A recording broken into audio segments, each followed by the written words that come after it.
होता, शेकडोंच्या संख्येने बायकर्स आलेले दोन्ही पार्टीचे, काय सांगाल? खरं म्हणजे आम्हाला धनुष्यबाण आणि शिवसेना मिळाल्यानंतर एक जनतेच्या आणि ईश्वराच्या आशीर्वादाने हे सगळं घडलं। त्यामुळे जनतेचे आशीर्वाद आणि देवदेवतांचे आशीर्वाद घेण्यासाठी आज आशीर्वाद यात्रा होती आणि त्याला आपण पाहिलेलं आहे की उदंड असा प्रतिसाद, लोकांचा उत्स्फूर्त प्रतिसाद त्या मिळाला आहे। खऱ्या अर्थाने गेल्या 6-7 महिन्यामध्ये आम्ही ज्या मुंबईचा कायापालट करण्याचा जो निर्धार केलेला आहे आणि कामही सुरू झालेत, लोकांना दिसू लागलेत आणि त्याची पोचपावती आज लोकांनी प्रेम आणि आशीर्वाद देऊन, प्रतिसाद देऊन व्यक्त केलेली आहे। ही खरं म्हणजे शिवसेना भाजपा युतीच्या सरकारची कामाची पोचपावती आहे। सर, आज जे धनुष्यबाण रॅली होती त्याच्यामध्ये पण विरोधकांकडून वेगवेगळ्या टीका करण्यात आलेल्या आहेत। नाही, धनुष्यबाण मिळाल्यामुळे एक आनंदोत्सव होता, लोकांचे आशीर्वाद, देवदेवतांचे आशीर्वाद, मंदिरामध्ये आरती, अशा प्रकारचं नियोजन होतं। त्यामुळे मला वाटतं हे कोणाला आणखी काही यामध्ये वाटण्याचं काही आवश्यकता नाही।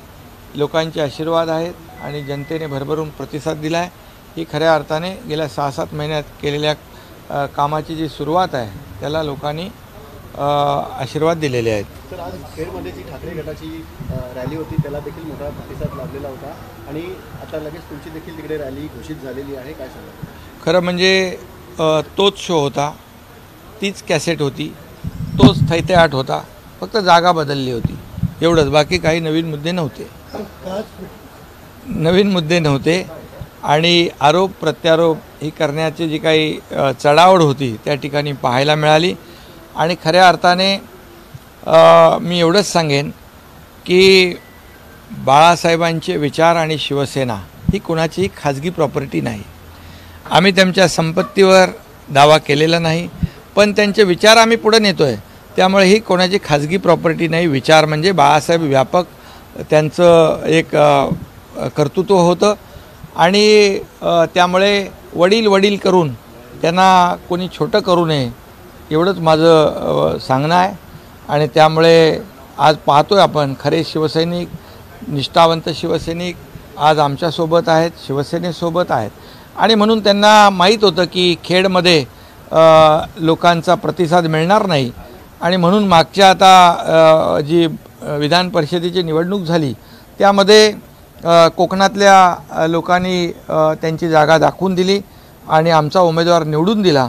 त्यामुळे त्यांना धास्ती होती की लोक कशी गोळा होतील आणि म्हणून त्यांनी रायगड, मुंबई, ठाणे, पालघर इथून गाड्याच्या गाड्या भरून लोक बोलवली।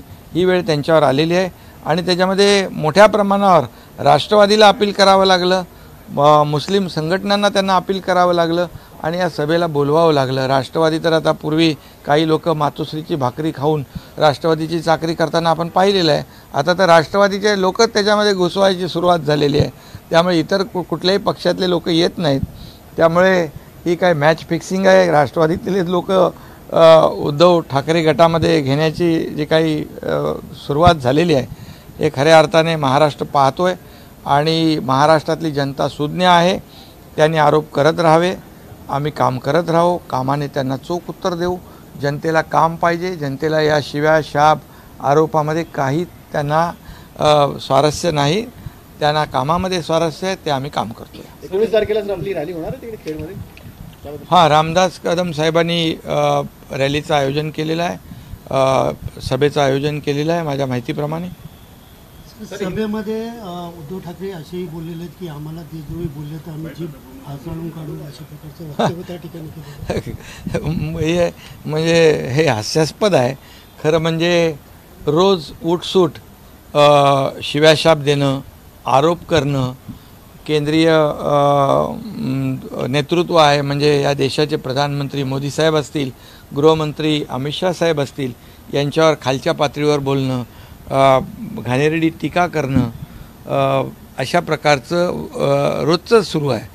पण भविष्यामध्ये नवाब मलिक आणि अनिल देशमुख यांना स्वातंत्र्य सैनिक देखील म्हणायचं मागे पुढे ही लोक, ही मंडळी त्याच्यात देखील मागे पडणार नाहीत, एवढं नक्की होऊ नये एवढीच अपेक्षा आहे। सर हिंदी में जाना चाहेंगे. आणि मला वाटतं जे स्वातंत्र्य सैनिकांच्याबद्दल पण काहीतरी त्यांनी भाष्य केलं, तर सावरकरांचा वारंवार अपमान करणाऱ्या काँग्रेसच्या मांडीला मांडी लावून बसणं, त्यांच्यासोबत सभा घेणं, त्यांच्यासोबत आघाडी करणं, जे बाळासाहेबांनी कधीच केलं नाही. आणि म्हणूनच बाळासाहेबांचे विचार आणि बाळासाहेबांचं खऱ्या अर्थाने नाव घेण्याचा नैतिक अधिकार तुम्ही 2019ला गमावला आहे. ज्या वेळेस बाळासाहेबांचे विचार तुम्ही त्या विचारांना तिलांजली दिली, त्याच वेळेस खऱ्या अर्थाने बाळासाहेबांचं नाव घेण्याचा अधिकार देखील तुम्ही गमावला आहे. ह्या महाराष्ट्रातली जनता सुज्ञ आहे. योग्य वेळी तुम्हाला योग्य उत्तर जनता देईल. सर हिंदी में जाना चाहेंगे. खेड़ में उद्धव ठाकरे जी ने एक बार फिर से जो है अमित शाह को नोवेम्बो कहा, चुनाव आयोग को चुना आयोग कह के संबोधित किया, और उनका ये कहना है कि ये जो चोर मंडली है इसको कितना भी वो संपर्क यात्रा निकाले वो प्रतिसाद नहीं मिलेगा जो हमारे गुट को मिल रही है.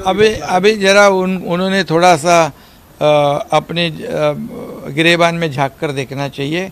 आज यहाँ पर मुंबई में जो प्रतिसाद मिला है, जो 6-7 महीने में हमारी शिवसेना भाजपा युति सरकार ने काम शुरू किया है, इसी का एक शिक्कामोर्तब जनता ने किया है, प्रतिसाद दिया है भारी पैमाने पर. और जो काम शुरू हुआ है वो दिखाई पड़ रहा है, इसलिए तो लोग बाहर आ के स्वागत कर रहे थे. और हमें कोई किसी के ऊपर टिक्का टिप्पणी नहीं करनी है, लेकिन इतना ही मैं कहूँगा कि उनके पास कोई दूसरा उत्तर नहीं है, दूसरे शब्द नहीं है, दूसरा भाषण नहीं है. वही शो है, वही आरोप है, सिर्फ आज जगह दूसरी है, इतना ही है. और उनकी परिस्थिति ऐसी हुई है कि कोकण के लोग आएंगे नहीं आएंगे इसके डर से ये रायगढ़, मुंबई, पालघर, ठाणे से लोगों को बुलाना पड़ा गाड़ियाँ भर भर कर.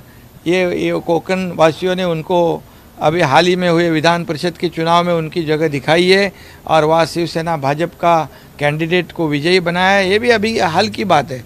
और केंद्रीय नेतृत्व मोदी जी हो, अमित भाई हो, इनके ऊपर बार बार जो निचले स्तर पर टीका वो कर रहे हैं, ये उनका रोजाना का खेल है. इतना ही मैं कहूँगा कि देश को आगे बढ़ाने वाले मोदी जी, इनके ऊपर आप जितनी टीका करोगे जनता उतनी ही तेज़ी से आपको जवाब देगी. मैं इतना ही कहूँगा कि कल अनिल देशमुख या नवाब मलिक को वो स्वतंत्र सैनिक ना कहे, ये भी वो कह सकते हैं, उनका कोई भरोसा नहीं है. सर उद्धव ठाकरे ने कहा कि गौमूत्र छिड़कने से हमें फ्रीडम नहीं मिला है, इस तरह से भी बयान दिया उन्होंने. नहीं, देखो अभी उनके हर सवाल का जवाब देना मुझे आवश्यक नहीं लगता है. इतना ही मैं कहूँगा कि जो आरोप वो लगा रहे हैं, ये आरोपों का उत्तर हम कामों से देंगे. इस राज्य को आगे बढ़ाएंगे, इस राज्य का सर्वांगीण विकास करेंगे. जो प्रकल्प उन्होंने रोक दिए थे 2.5 साल में, उनको हमने शुरू किया है. लोग देख रहे हैं, जनता को काम चाहिए, जनता को विकास चाहिए.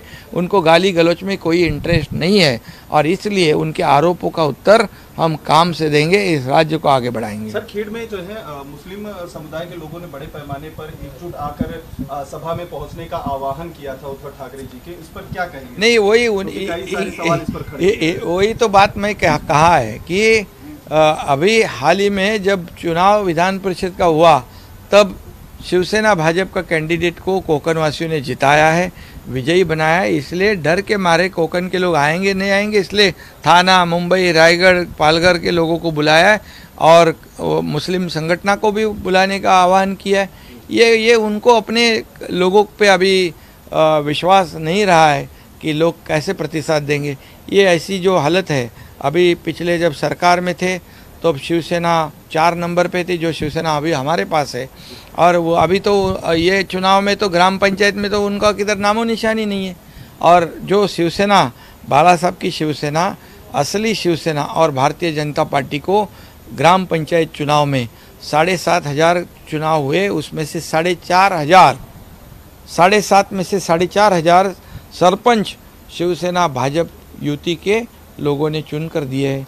ये महाराष्ट्र की जनता बहुत समझदार है, वो काफ़ी समझदार है, सुनने है, जानती है किसको वोट करना है, किसको गिराना है. वो निश्चित रूप से योग सही समय पर बराबर जवाब देगी. 19 तारीख को सर खेड़ में. धन्यवाद. नवनवीन आणि ताज्या घडामोडींसाठी महाराष्ट्र जनभूमी न्यूजला सबस्क्राईब करा, त्याचबरोबर बेल आयकॉनवर क्लिक करा आणि मिळवा आमच्या बातम्यांचे नोटिफिकेशन्स.